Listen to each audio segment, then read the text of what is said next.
I think what I'm saying is as you're on your journey and as you're growing, as you're learning more, not everything happens the way you think it's going to happen. And so if you try and control it too much, I think maybe that feeling lost hits harder. Welcome back to In Residence. I'm Keith. And I'm Laura. Hey, Laura. Hey, Keith. How are you doing? I'm doing good. How are you? I'm doing all right. What have you been up to? Not actually all that much, but sometimes that's okay, right? So I have been working and being home. We went to parent-teacher conferences. That was fun. Yeah, that was a highlight for me. Yeah? That was a lot of fun. Yeah, because we get to hear how child one's doing in school. So that's always great. Little affirmation, right? As a parent. I made you go to his English teacher last. I said, we're going to go to her last. Yeah. Because then we can talk to her longer. I really enjoy talking with her and spending some time. She's a lot of fun, and she actually has a conversation with us after we talk about the kid for a little bit, and then it's more like we just get to hang out and have a conversation. So I really enjoyed that. It was fun. So what do you want to talk about this week? I was listening to Tim Ferriss podcast, number 719, with Greg McKeown, author of Essentialism and Effortless. And I sent you the link, and I'm like, you should listen to this. It's good. And I did. And so it's on my mind, things that came to mind while I was listening to it. What did I say to you? The biggest thing that came up for me that I think ties to what we talked about last time, because last time we started by talking about loving the journey and creating a life that we love and that we want, right? What came out of me listening to that episode and from other readings and stuff too is, well, what if you feel lost while you're on your journey? And I said that, and you're like, wait, hold on, wait, write that down. I did. I'm like, what? I'm like, okay.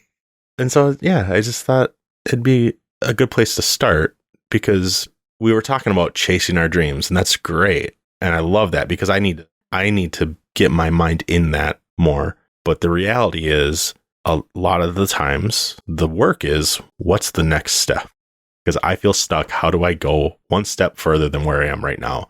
That's kind of where I'm coming to it from. But when I brought it up, what were you thinking? And after listening, like, what are you thinking about? I was thinking sometimes when you're on your journey, we've talked about this, but you do start to feel stuck or lost. The picture that came into my head right away was Lilo and Stitch, where Stitch, he kind of goes and he leaves his family because he doesn't quite feel like things are quite right or he quite belongs. And he goes into the woods with his picture of his family. It's the Ugly Duckling book, right? Oh, the Ugly Duckling book. Yeah. That's right. He's like, I'm lost. Yeah. I think we might have talked about this in like one of the lost episodes that hasn't been released. I think this came up one time, or maybe it was released. But yeah, that is like, that's so heartbreaking. It is. But it that got me to ask you the question of, have you ever felt lost? And not lost in the process. We talk a lot about our creative work and us getting stuck or not being able to start. And all of those things are valid and important. But have you ever been lost, physically lost? Right. And you said, oh, yeah. And I'm like, ooh. And I said, hold on, we'll talk about it on the podcast. Yeah. So I'd like to hear what happened. So I was up with my dad and all my uncles and my grandpa. I was probably 14, and we're up hunting. And for some reason, they thought it was a great idea to let me go wander around the woods. How old were you? Like 14 or something. Hunting deer? Yeah. Okay. Yeah. It was basically like, I knew which way I could go and hit a river, or I would cross a road. And this was like old, like logging woods and stuff. So there's like trails everywhere, but then also there's a bunch of woods. And they're just like, oh yeah, just go in 20 yards and then kind of come back 20 yards and then go in 20 yards. And of course, you're a kid, you just kind of start meandering and maybe going a little too far. And oh, imagine that. All the trees look the same if you get turned around. So I was lost in the woods. I had a compass, which we'll come back to because that's like one of like the metaphors that it's like, what's your compass, you know? And so I just started heading in the direction I knew at the time. Like it could have been north for all I know. I don't remember. Right. But remembering to make sure the compass wasn't by any metal, you know, like it's the thing they teach you in hunter safety. It's like, oh, make sure you don't put your compass by the barrel of or your bow, you know, if it's a compound bow or something. And I eventually found a road, and then somebody stopped. I like flagged them down. I'm like, I'm lost. I would know how to get back to where I need to go if we just drive a little bit. And so got in a truck with some guy and he helped me get back to quote unquote camp. But wow. yeah. Did your dad and uncles realize that you were lost or missing? Oh, no. Were they worried or they just... I don't think they knew. They wouldn't have known if I hadn't rolled up in a truck with some other guy. And like, they were just, there was no fuss or anything about it. It was just kind of like, huh, that happened. Like no harm, no foul kind of thing. I'd be freaking out. So yeah, I've been lost. I'm sure I've been like turned around and lost like in cities and stuff, like before we had smartphones and GPS and all that too. But that you can almost always find your way because there's signs and everything or pull over. But like, that's the one time like lost in the woods. That was a little like, oh, this is real. How am I going to get out of this? Better start walking, I guess. Wow. That sounds like it was possibly really scary. No, I mean, probably was, but yeah, I figured it out. So like I had a compass, right? Mm-hmm. And that's what we've talked about kind of recently on here, but I didn't have a map to follow, but I had a compass to point me in the direction to go. And then we kind of like, that's like a metaphor for like, what's our inner compass? Like what helps guide us towards the horizon of say our art or our project, right? Like how do we go about doing our work? Like, how do we show up as people? Like, what's our inner compass that makes us show up as, you know, generous, honest, trusting, empathetic, that kind of stuff. And I was like, oh, that's kind of funny, though. You know, obviously I'm going to make a connection, but that's just kind of where my head went. And I kind of giggled to myself after I thought of that story. I'm like, oh, I had a physical compass, and so made a lot of sense, like that metaphor that they use now of like, what's your guiding light? If you're feeling lost and not knowing what the next step is, it's like, well, what's inside of you that tells you have to kind of choose something on the horizon and allow that inner voice inside of you to help you choose and go towards that thing and give it a try. It's making me think back to last night when we were watching Stutz. Yeah. And also to the podcast, but Stutz in particular about, and I'm trying to remember what it was. It was the pyramid where it's taking care of your physical self, people are your relationships, and then yourself as far as really knowing your true self, what motivates you, journaling, meditating, all of those things. But at the base of that, it really is your physical health and well-being that helps you be able to tap in and shift your state. Right. I'm thinking about the times in my life when I have felt lost or felt stuck. I have found just recently, probably in the last 3 to 4 years, that exercise, meditation, journaling have been incredibly helpful for me to get out of that loop and feeling stuck, that basic need. And one thing Stutz talked about was that physical care of yourself isn't necessarily just for looks, right? Like it actually definitely has an impact on your mental health and your ability to do the things you want to do. I don't think I made that connection until my 40s. If you're stuck in your head thinking about what you want and not acting, not initializing, action is movement, right? Mm-hmm. That's when you get this procrastination and hesitation. And when someone's like, take one step at a time, that's how you get to where you want to go. Well, if you never take the step, you're just stuck in yourself. You're stuck in your head. And if you get movement in, you're more likely to bump into people that might help you along the way kind of thing. I know he designs it kind of as a pyramid, right? Right. But like, I don't think of it as pointing towards yourself at the top means you should focus on it. It means more of if you have this solid foundation and these practices that are underneath all of this, then that helps support you doing this higher level thinking and being able to like visualize more or reach for more and then be able to do more. Right. So I mean that life force that he calls it mirrors somewhat Maslow's hierarchy of need. And in the podcast with Greg McKeown, they also talked about that Maslow actually at the end changed from the top being self-actualization to self-transcendence. What I think is cool about that, it's not just about doing the things for you and for yourself, but it's really how can you take what it is that you yourself are doing and positively impact others around you and the world and making the change. Both of those things, life force as well as this updated Maslow's hierarchy of need really, I don't want to say give us a roadmap, but kind of give us a little bit of, what are those things called when you're out? Checkpoints or like trail markers? Yeah. I'm going with that analogy, but maybe give us those trail markers of things to pay attention. Yeah. So after hearing that part of the podcast, I had in my head this thing and I forgot to write it down until I saw somebody else post about almost the same thing. And I was like, oh, thank you for saying this, because it's what I was thinking the other night and I forgot to come back to it. And it was how I tend to do more when, say, it's for you. Like if you want something done, I'll figure out a way to do it, versus if it's for me, that's when the procrastination tends to come out and it might not be right. And it was just really interesting. That's what that self-transcendence kind of said, is like, it's more for the unity with others and the connection and the community and the importance of that. I think it's really interesting to hear that, because I feel a little sheepish about how fulfilling it is for me to be helpful to other people. And I feel like talking about it makes it sound like I'm like maybe a little conceited or like narcissistic even.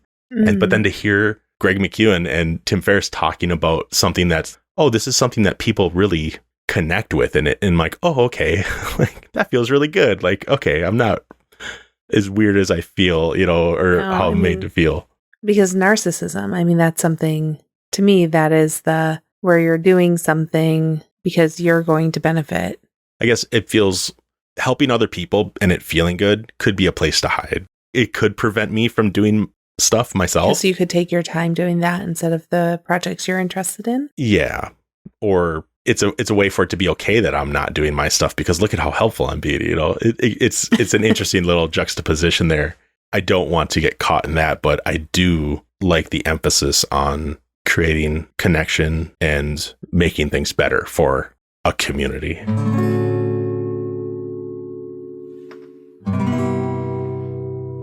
One of the things that I was thinking about, and you told me about it before you sent me the link, the idea of flights always being 90% off course. Something like that, yeah. That was fascinating to me because, one, I had never heard that before. Two, it somewhat terrifies me.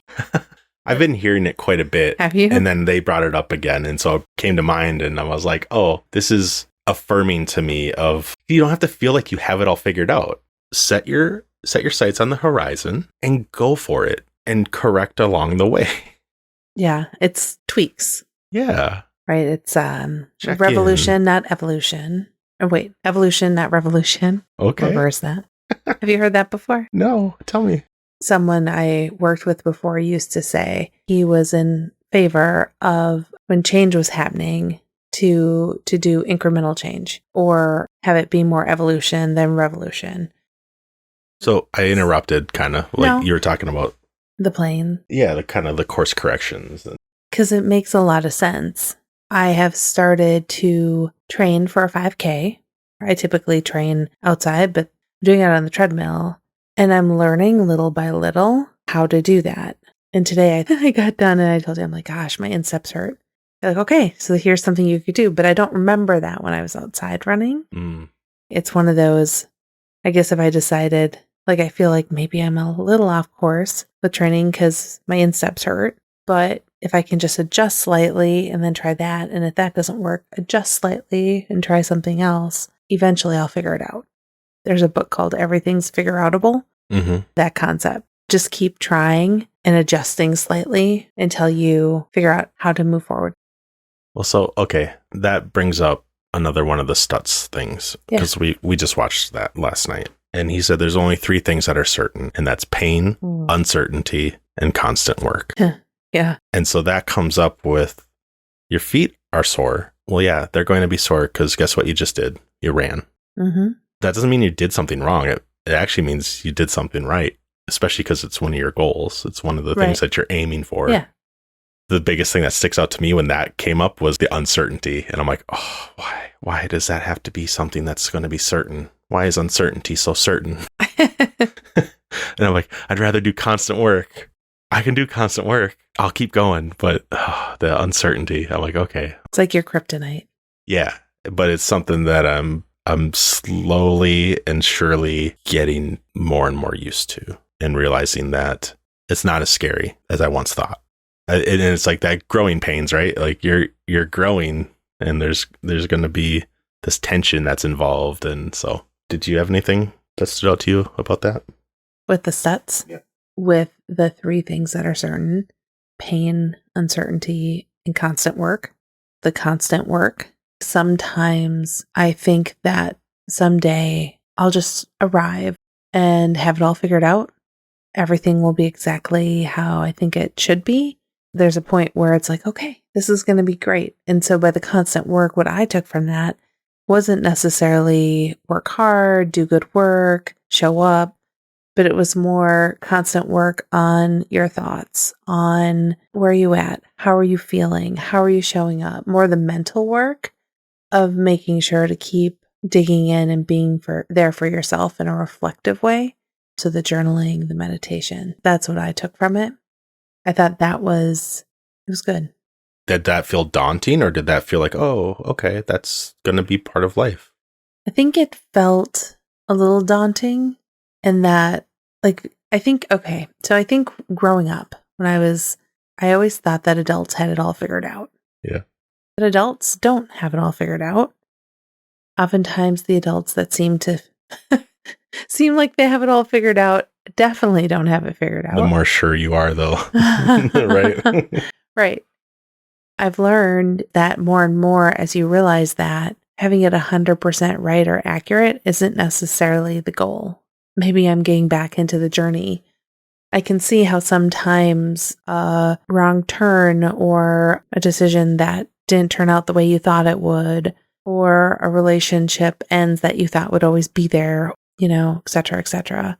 I could see how that could really start to make you feel that uncertainty, feel a little shook and lost on kind of how you're going to move forward. I think what I'm saying is, as you're on your journey and as you're growing, as you're learning more, not everything happens the way you think it's going to happen. And so if you try and control it too much, maybe that feeling lost hits harder. I don't know if that makes sense and why I'm thinking that. It's making me think of something else from Stutz. It's okay if I talk about it. Yeah. There was an example of showing up and being the person that puts the pearl on the string of pearls. It's a little bit like the idea of small habits of showing up, and I'm gonna do this. Maybe not because I want to today, but because I'm the person that puts the pearl on the string. I think I looked at you and I'm like, that's people like us do things like this. Yeah. To me. Yeah. Yeah. In the movie, it's a movie, right? Documentary. They're talking about these pearls one by one going on this string. And then at the end, he says, and then every single pearl has a black dot and it's a turd in the pearl.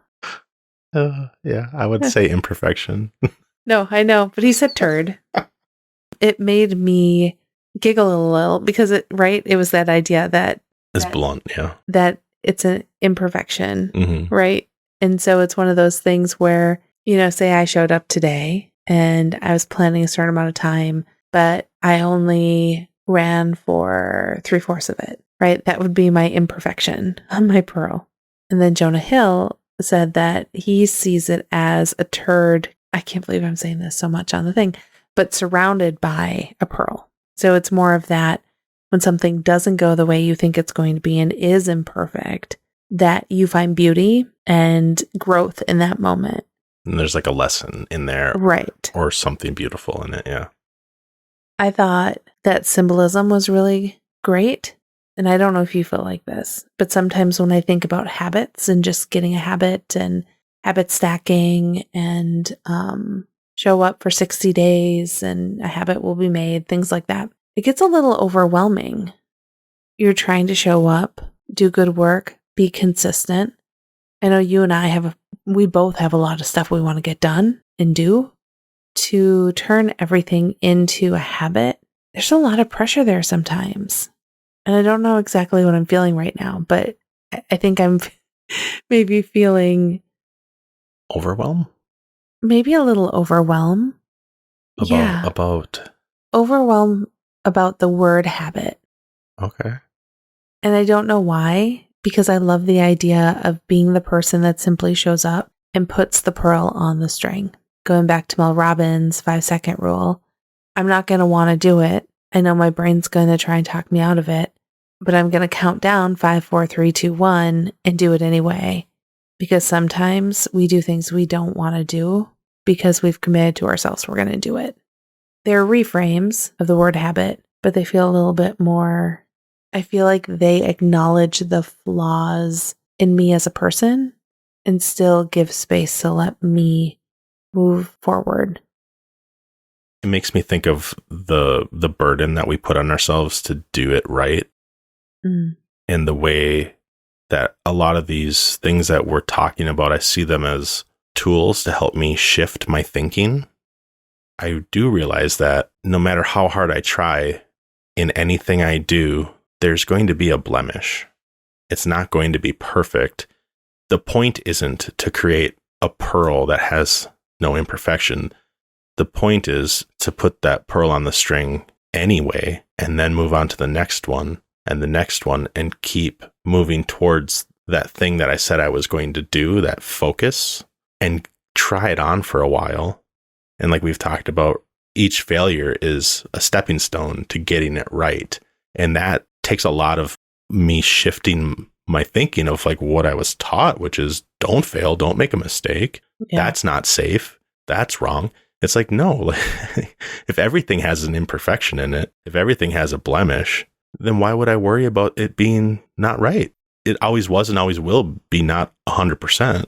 And in the face of that, I'm going to try as hard as I can to do great work, but it doesn't have to carry so much weight because I'm not doing brain surgery. I'm not building a spaceship. If I was, maybe.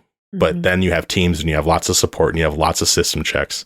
So what are like the system checks and the protocols that we're going to put in place to make sure that we keep going towards the thing that we're aiming for? Picking something that you want, like allowing myself to say, I want to go and try to achieve success over here, and not for me hiding from ambition, right? Because I see that as kind of ugly or feels kind of gross to me sometimes, and realizing like, no, if I'm ambitious and I'm successful, I can do so much more good in the world and I can make things so much better. And so it's that flipping that and transitioning and shifting. He calls it Plan X. Stephen Pressfield calls it resistance. Other people call it the lizard brain. It's all these things that try to keep you safe. Yeah. And the same and in comfort. Yep. And realizing that there's going to be pain, uncertainty, and work. And so it's like, oh, okay, well, I better get to it then. That was a ramble. I feel like we're talking a lot about these things that we took in a bunch of stuff and we're kind of talking about what we heard. Yeah. But what do you do when you feel stuck, right? Or you feel lost? You did a training run today, or maybe the other night. Like, did you feel kind of like resistant to it? Oh, yeah. I didn't want to do it. And what got you to do it?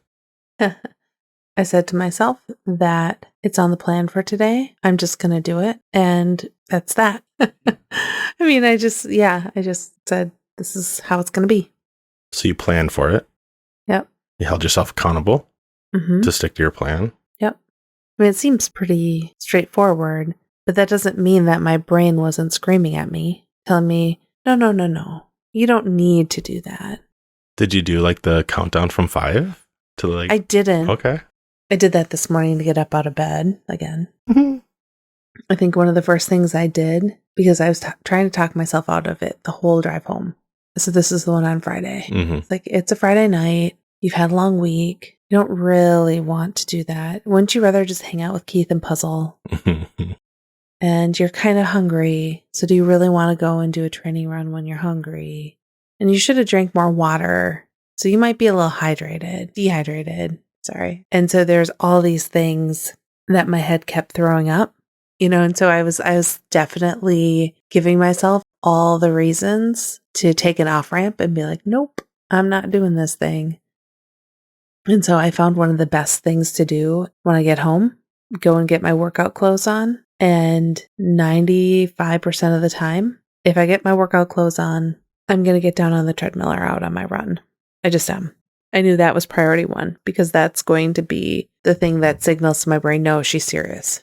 She means business. I'm thinking of a time recently at a conference. I was in Las Vegas and I was lost. Can't remember if I told you this. Yeah, I don't think so. Probably not. Great. I decided I was going to go on a walk in the morning before the conference started. So I threw on my shoes, I got my workout clothes on, took off from my room, had my tunes playing, and it was really early, so I didn't quite feel like I should go and walk out on the strip or anything like that. And so I decided to walk inside between different casinos. And so I went from Paris to the Horseshoe to something else, and I was all over the place trying to just find a path that could keep me going that wasn't in a smoke-filled room. So I was going kind of all over different casinos that were connected. And then I tried to trace my way back and I couldn't do it. And so I went outside, tried to get my bearings, and I was able to find a bridge that crossed back over to where my hotel was. And as I was walking, there was somebody just sitting kind of by themselves in a corner. They go, "What are you doing out here?" You know, and I just kind of kept walking because I'm scared. I don't know where I am really. I finally made it back to the hotel and it was just kind of this sense of relief, but it felt kind of like I was in a labyrinth or like I was in a maze and I didn't really trust. Once I realized like I wasn't quite sure where I was, could I have stopped and asked for directions? Probably. Would I have found my way back? Yeah. So I wasn't terrified, but I was more like, where do I go from here? And trying to use my intuition to kind of figure it out. And you know how I do with directions, right? Not well. Not well. No.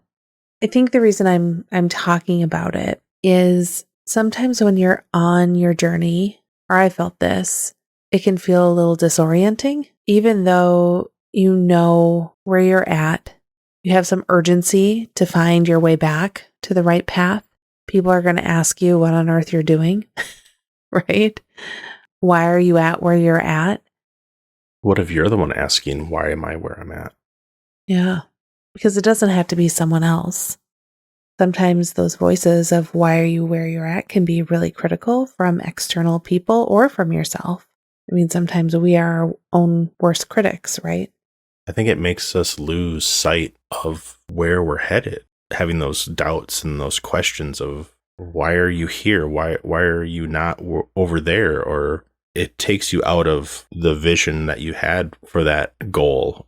I think it can slowly diminish it. It actually makes me think of like the slow corrosion, right? Like, so say Friday you came home and you're like, well, I'll run tomorrow. And then Saturday comes and you're like, I'm busy. I have this. I don't know if I have enough time. I'll do it tomorrow. And then all of a sudden it's been a week, 2 weeks, 3 weeks where this corrosion happens. And I was thinking of this earlier actually. And I was like, well, what's the rusties? What's the thing that's going to get the rust off of us? Yeah. When that happens, what's that salve? What's that ointment? What are, that's kind of what we're getting at. And honestly, it's like you simply have to decide.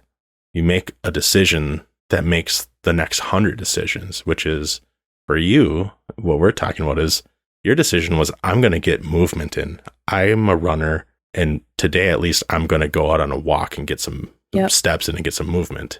And so you did that. You made that decision however many years ago now. Yeah. And you've had some setbacks and you've had some wins too. Yeah, absolutely. And so to me, it's like you decided that I'm a runner. You called yourself a runner. Yeah, I'm a runner. And that decision, that made the decision Friday, where even though you had some voices in your head that were saying, well, this and this and this, and you're like, you know what? I'm going to go put those clothes on because that's the next step in me getting onto the treadmill. That's not a big effort, right? Right. But it is still a decision. And so I think that's what gets us to where we want to go. Those little decisions and pretty soon you're making bigger decisions like a 5K and a 10K. Right. You're not doing it for the medal. You're doing it because people like you do that. And then this is just like a little keepsake of like a reminder of like, yeah, that's the kind of person I am. Mm-hmm. And so I think it's really good for people to not put such a weight on your shoulders of I have to get there now or this or that. It's like, it just, that a little decision can stop that voice of like, why are you here? It's like, well, because I'm on my way there and I'm here right now, but this next step is going to get me closer. When I was in college, I every once in a while decided that I was going to run. It was always coupled with this, time to get fit quick thing and not with the long-term goal in mind. So I know I would be like, okay, today I'm going to go out on a 1-hour run. Why would I do that? Right? Yeah. There's so many reasons why that was not a good idea. And you can probably guess that I probably put together 1 or 2 workout sessions in a month, something like that. I've learned from that. It's more important to put together 30, 60 pearls on a string of training runs than it is to put 1 or 2 large, huge pearls on a string with a whole bunch of empty space. If the goal is to make a string of pearls, make each pearl doable, and go into it knowing that each of those pearls will have an imperfection. Each run, it may be amazing. It might be hard. I think today I told you, I'm like, oh, that was hard. It was a hard one for me today, and that's okay. It was doable.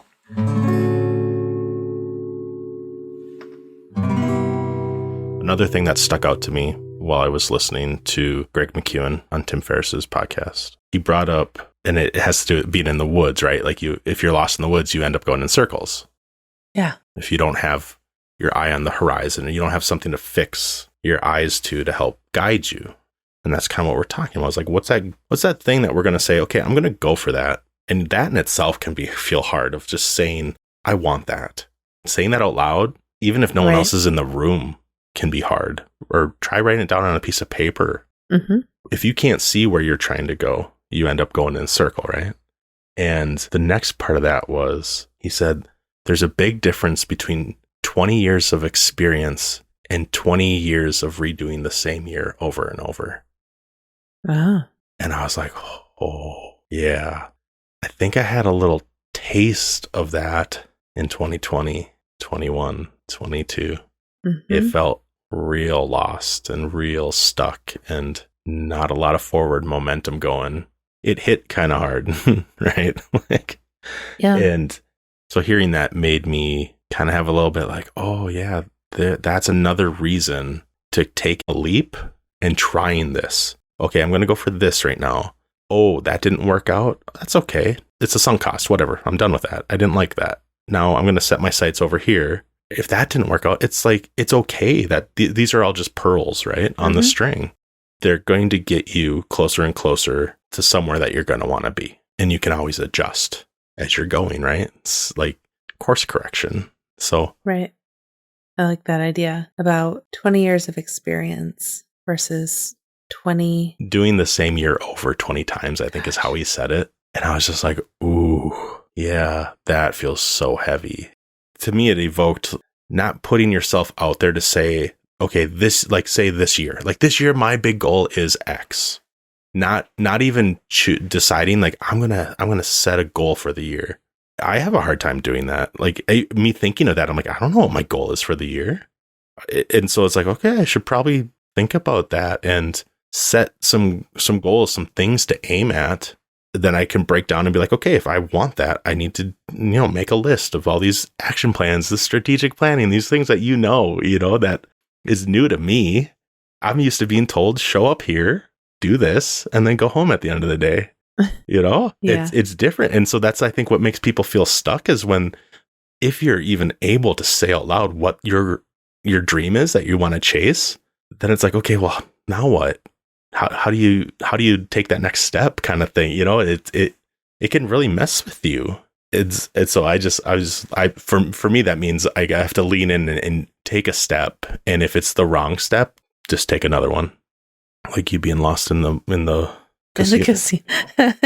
Yeah. It's a bit of a maze. Yeah. Probably went the wrong way and had to backtrack a couple times or circle. And eventually you're like, okay, maybe I'll try going outside. Yeah. Right? Get my bearings. Yeah. I'm really interested in this idea still about the 20 years of experience versus the repeating the same year over and over, and thinking of the movie Groundhog Day. What is the quote? Something about, was it the definition of insanity is doing the same thing over and over and expecting different results? Mm-hmm. That's maybe a challenge of doing the same thing over and over again, year after year. If you're repeating the same year and you're in that maze, the casino maze or the woods going in a circle, how do you find a way to break out of that can help you move forward so you're not hoping to get a different result, but continuing to spin doing the same thing? Is that what you're kind of saying? Yeah. I mean, for me, that switching the way I think helps me break that cycle, because the way I think is what leads me to the way I'm acting. And so if I'm acting in the same way, that's not helping me change. I know I need to do something with the way I'm approaching what I'm trying to do. And that starts in my head, I think, for me. It's a lot of thinking more of uncertainty as possibility. And that can lead to better things, even though part of my head tells me that uncertainty tends to lead to bad things. Yeah. Just getting my reps in small little things where I take little risks, things that feel risky, things that felt risky 6 months ago don't feel risky anymore. And so now I can take a little bigger step. And then from 4 months ago, I'm taking bigger steps still. And now I'm feeling the pressure or the tension of needing to take a little bigger leap with pushing towards doing something a little more to make things happen. I've been doing the same things for a while with the podcast or work in general that I do around that. It's time to stretch a little bit more, because it's literally, if I keep doing the same thing, well, why would anything change? No, I'm not doing anything different. Why would anything else? Why would the outcome be any different? And then for me, it's the same with my health. I made a pretty drastic change in the new year, and then halfway through January, also with my nutrition. Yeah. And I'm getting results because I changed what I'm doing. It works for your body. It works for your mind. Yeah. Do you feel the changes you've made, are they, because it feels like you found something that is working for you? Well, I finally tried it. I tried the thing. The thing that's working for me is getting a lot of protein, getting fiber, and limiting some things. I'm not prescribing anybody anything. This is what's working for me right now. And I could have been doing it 8-9 months ago. I was resistant to it. I'm like, I don't know if I'm really going to like eating that way. I don't know if I can do that. I finally made the choice. I made the decision. I'm going to try this. And it was tricky for 2 days. Mm-hmm. And now it's fairly automatic. And I get a little bored with the way I'm eating, but not really. Yeah. Yeah. So, but this is also a plan where I'm okay with it being boring 95% of the time. It's the same as anything. If you're not willing to try something different, you're probably gonna stay stuck. I mean, if you're getting, you don't need to change if you're getting the results you want. I wasn't getting the results I wanted, so it was time for change. Did you feel stuck? Yeah, I hadn't made any meaningful change in the goals that I was seeking to hit in a year. I mean, a lot of work was done, but I wanted to see results in different metrics. Yeah. And we made some adjustments, and imagine that. It worked. A shift to go from where I was to where I wanted to be worked.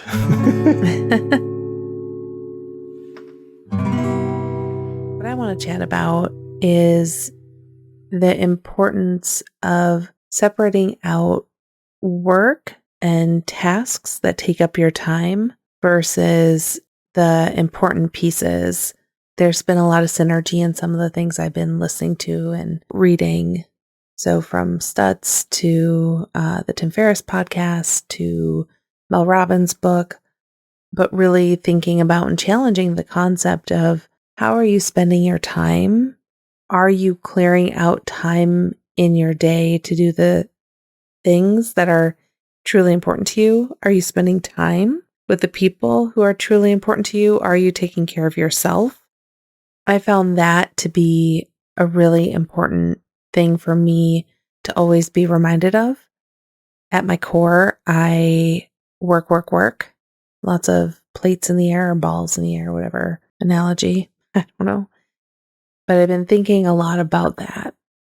I was talking with someone and they used the analogy, we really need to clear out the static in the conversation so we could see what was the true core thing that was important. Get rid of the noise. Get rid of the noise. So the signal comes through. Exactly.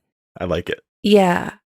It was for a work thing, but I've taken that, and as I've been in listening to these different things from everywhere. Thank you, everywhere. It's made me think too of what are those things that are the static in my life. I know one thing I said to you today, you were kind of hanging out by me when I was stretching after my run, and like, I just need to put some vacation days on the calendar and actually take them. Right? Yeah. You're like, well, do that then. Yeah. And I often do let the noise or the static take over. There's always something that's going to be important to someone that you should be spending time on. There's always going to be things that are demanding of your time that you may not have introduced into your life intentionally. And some of those things do need your attention, but there's a lot of those things that if you never got to them, it would be okay. And that's the concept I've been reflecting on, is how do I clear out that static so I can prioritize the things that truly matter to me. Spending time with my family, spending time with my parents, your parents, right? Making time for running, for being outside, making food that makes me feel good, things like that. So I've had this kind of, I don't want to say resurgence, but it's that tension I always attend to, is how much can I get done versus how much do I need to fulfill and be a whole person? That was something that came out loud and clear in all the things that I've been consuming lately. I think if I don't attend to those, I'm more likely to get lost in the hamster wheel and just keep going in a circle. The priorities is a big thing, and that's really why I like Greg McKeown, and why when I saw he was on Tim Ferriss, I'm like, okay, I have to listen to this because I need like a little injection of him in my life. I think it was towards the beginning of that episode. I think Tim Ferriss, he relayed like, oh, so yeah, what you're saying is, what should our priorities be, which is essentialism, right? So Tim says it's not so much what is essential, but who. Mm-hmm. And you just listed off a bunch of who's. And even when it came to running and food, like that's you. You're the who. Yeah. That's the essential thing, right, that's providing for. And so I think that really stands out to me. And that's something that energizes me, is the people I spend time with and the connections that are made through that. And so that has to be one of my priorities, is putting energy into those spaces. Yeah. Do you ever find that even though we are also one of the who's to take care of, that it's the first person you're willing to let down? Yeah, no, I'm aware of it. Doesn't mean I've solved for that. No, I haven't either, but I mean, I said it earlier. It's like I'm more likely to do something because you want it done than something I want done. Right. Frowning over here. I'm like, no. That's a good thing. You're an initiator. It can be a good thing.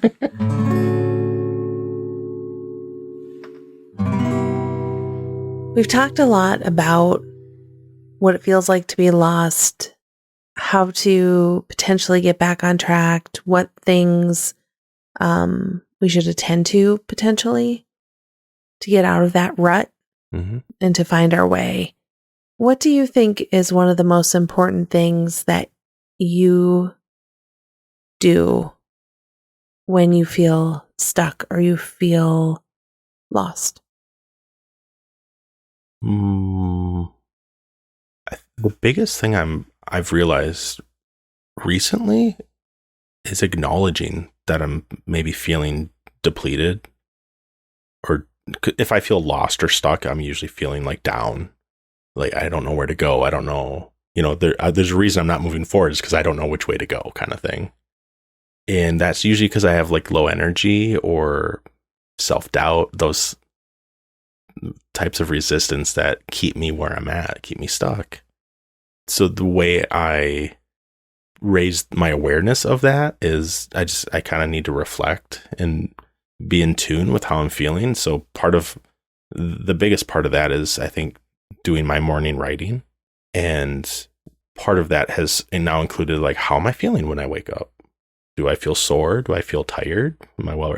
So just checking in with myself. And so it's like these little reflections daily, as well as just talking with you.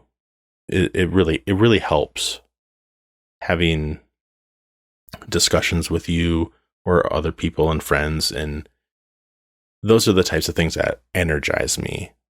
So if I'm in a depleted state, I figure out how do I shift towards doing something that fills me with energy versus something that's going to drain me of energy.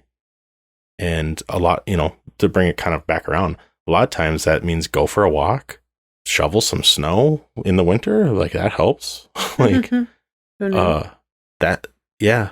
And some form of activity has really helped. I mean, and that's probably another thing, every Tuesday, Thursday, I go do some training, slowly increasing that to be other days of the week too. But those tend to be like my heavier days. I mean, it's kind of funny, but like, yeah, if I pay attention to how I'm feeling physically, it helps me know how I'm feeling mentally. And then if I can course correct, it helps me move forward. I didn't script that either. That's funny that came out. Yeah. How about you? If I feel lost? Yeah. Or like you're not making progress or stuck, right? It's kind of, those are all kind of similar things. I think the most important thing I can do is to carve out some space for myself. So if that means journaling or taking a day off and spending some time digging into deep work, getting a whiteboard. I love a whiteboard where I can just get everything out of my head. And so I think that helps me get everything out there. Was it maybe 2 weeks ago? I was starting to feel overwhelmed and maybe a little lost at work as far as what do I do first. There's just, the list is long. The responsibility is high. Everything's a priority. Yep. And what happens if you fail is not good. It's not good. And so I put on my whiteboard really that Covey.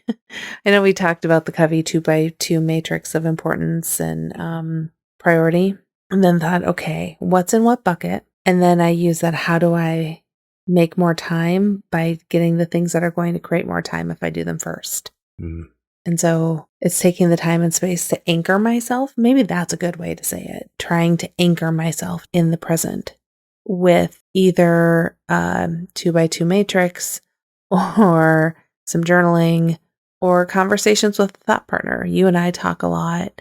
I have some good colleagues and friends that I talk with, an executive coach. I have a whole little village around me that helps me work through some of those things when I need to shake something loose and get back on track.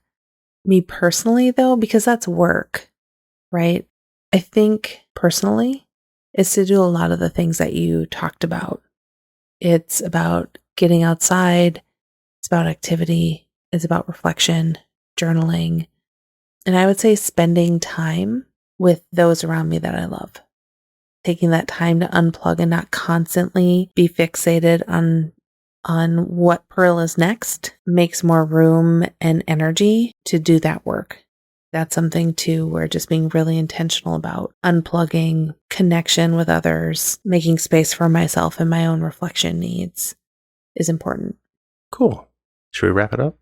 Yeah.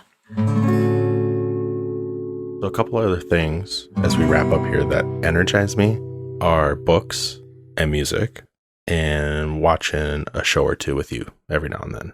Yeah. So to wrap up with recommendations, I'm going to suggest people check out the podcast, the Tim Ferriss Show, specifically number 719 with Greg McKeown, the one that we reference a lot today. It's a good listen. They're out on a walk and talk too. And so talk about getting movement and moving your body. That was in tune with what we're talking about too. And then we watched the documentary Stutz the other night. I really highly recommend them. They're really good. There's some really good tools in Stutz and in the podcast. What about you, Laura? What have you been digging into? The first recommendation I have is based on a family movie night that we had over the last week for Child 2's birthday. It was his pick. We watched Star Wars Episode 4, A New Hope from 1977. And so I'm a little proud of that. That was pretty awesome. The second thing that I've started reading, which I'm really enjoying, is a novel called Romantic Comedy by Curtis Sittenfeld. It's kind of, I won't tell you anything. I don't want to do spoilers, but I do enjoy it. So I'll put that out in the world too. Cool. Anything else? I don't think so. All right. Thanks, everybody. Thank you. Bye. Bye. Love you. I love you. All right. You ready? Don't spill. Oh. I don't want to edit so much. Come on. You can just cut this all, though. I know. What? I know I'm a nerd. We're going to have some merch that says that on it or something. What? I love a whiteboard. I do. Do love a whiteboard.